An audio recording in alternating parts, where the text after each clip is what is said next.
Union power!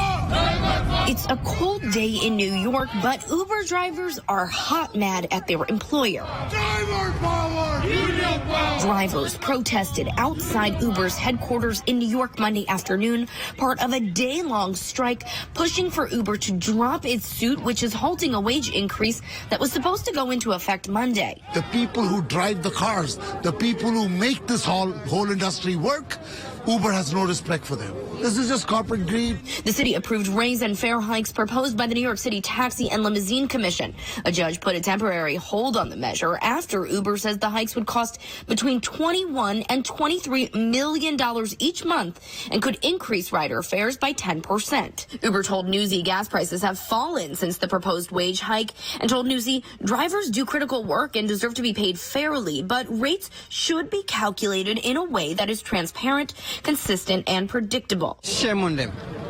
It's a shame. Because without drivers, there will be no Uber.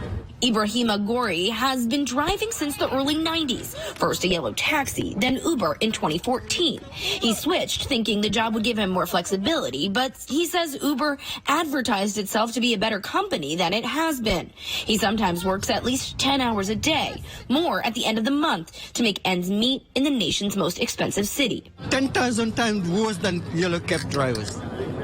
Really? Yeah, 10,000 times worse than them. Why? Why? Yeah. Because they're crooks. He's just one of the hundreds of drivers also taking to social media, asking riders all over New York to turn off their app Monday in a sign of solidarity.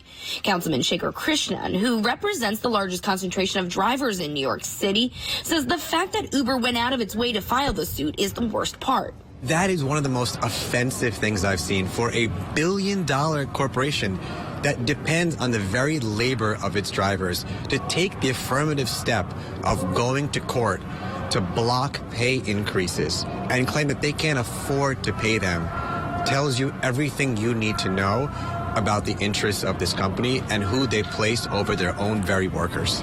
Now, some drivers tell me they are reconsidering their relationship with Uber after this lawsuit and are considering working with other ride-sharing apps. Should point out, Lyft has not joined in on this lawsuit. Alex Miller, Newsy, New York.